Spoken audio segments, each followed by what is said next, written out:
Not really, no. It was just during COVID I started writing about the circumstances that were under at the time, and it led from there. But before that I never really had any inclination of being a poet or doing it. I'd never done it before.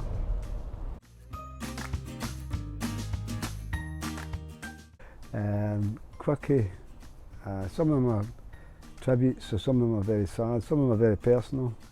The other ones are about travel, the places I've been to, that mean something to me, and I hope that leaves an impression on the people that read them.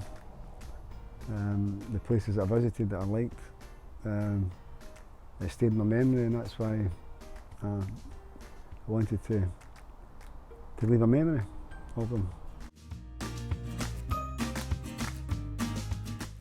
Well, my mother's name, maiden name, was Penney, P-E-N-N-E-Y, and obviously Penney For Your Thoughts. At first I thought I wasn't going to use my own name. I might use somebody else's name because I'm not associated in my private life with poetry, because I've never done it before. So I thought if I'd done it under a different name, nobody will know it's me. That was the idea to start off with, but it's never worked out that way because obviously my photo's there and I know it's me. But the reason it was G.J.Penney was my mother's maiden name. And from there I thought the whole conception should be Penney For Your Thoughts. So that's when that came in.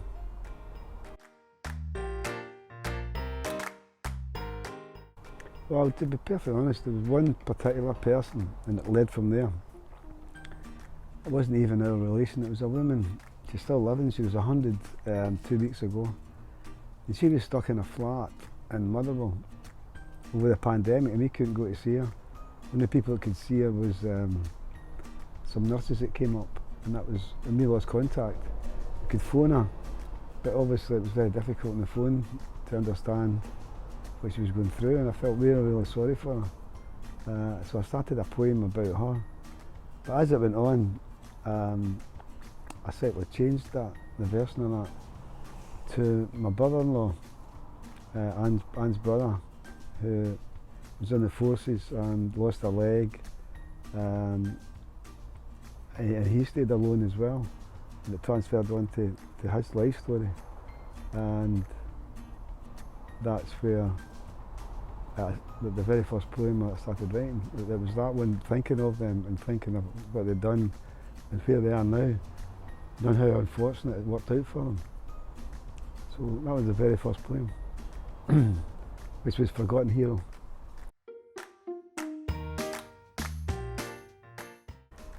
To be honest, I'm not a great reader.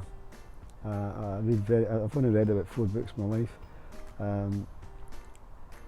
I'm just a normal guy. I normally read about sport. So poetry, I like the kind of stuff, the quirky stuff, funny stuff that Palmers comes up with. That's just how, that's just, you know. Obviously the meaningful ones about war and things like that, obviously I don't have a favourite poet, but I do like them. I don't have a favourite poet. The first one was November, when the restrictions started to get tighter, and I finished, I think the last one was in April, so it was from November to April, all the way through it. I was doing maybe one a day, sometimes one every 3 days. And it just worked out that way. Because once I started writing them, I decided I was going to keep going to try and get it. To start off it was 50, I was going to do 50 in that space of time. But I started to like it because I had nothing else to do, and I just kept going, and I ended up with 70. So whether they're good or they're bad, there's 70 of them now.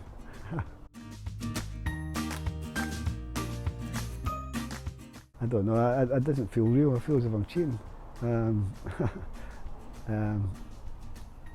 If people like the poems, I'll be really, really happy and proud. And I know my family will be proud of that, probably more than I will, but I am proud as well, very proud. But I still haven't, a published poet, me don't seem to go, but yeah, it's fantastic, really good. If one or two get recognised, then that's going to be even better, and I hope they will.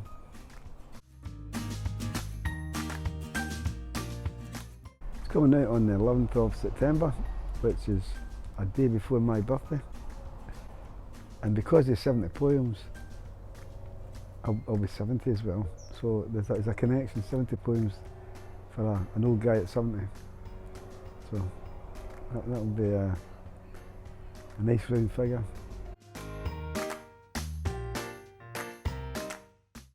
Well, the Fountain in Manhattan is all that's left as a memorial for over 1,000 people that died on a day out for a church outing way back in 1904.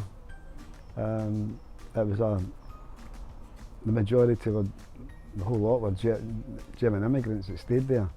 There was a place in New York at that time called Little Germany, and this was their day out at the end of the week. It was a Wednesday. It was, and they took a boat trip down to Long Island, and they had a day out, and there was music on the board, and it was all for children as well.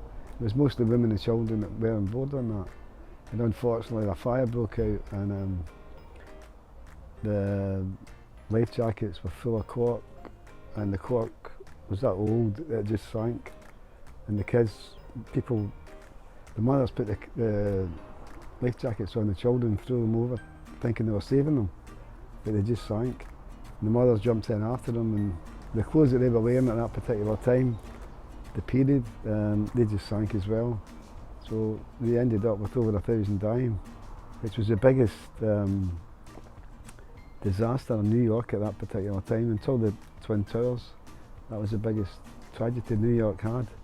And nobody, I don't think nobody realises that actually happened in New York, because after it happened, the German people, most of the guys, some committed suicide, then some went back to Germany.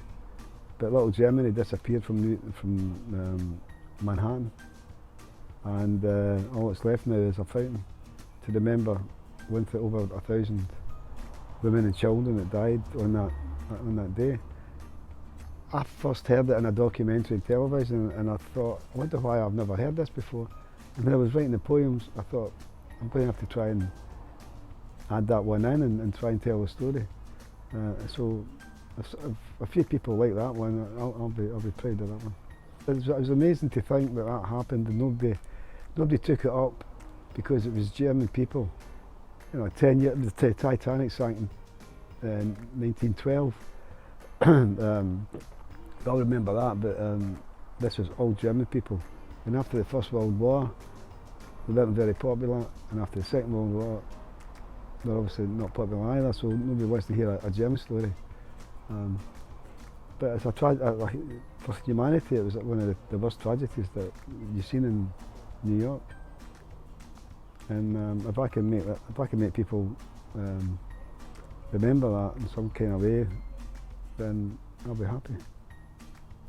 I'll just do them justice, I'll be happy.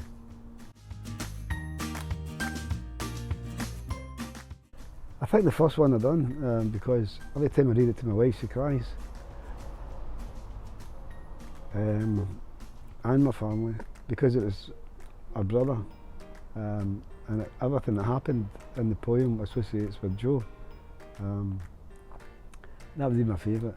The other ones, the tongue-in-cheek ones about what Scottish people do, or Scots, I like them as well, but Forgotten Heroes is my favourite one. And the tribute to Sean Connery, I thought I kind of got all the little bits and pieces that he'd done in the poem, so I was quite happy with that. Quite a lot of sad poems, but all the little things you think of, like why did God make a wasp? Because they just do not like us, and they don't do anything. They've already got bees. Another one, the brush. Everybody uses a brush, but nobody knows who invented it. It's inventor of the motor car or the airplane, you know, the television, the telephone. But a brush, we all use them, but nobody knows who invented them. I checked it out. There's an inventor for one of the brushes, but not right back to combing your hair and, you know, sweeping. Because they must have swept when they were making the pyramids and whatever. There was no inventor of the brush.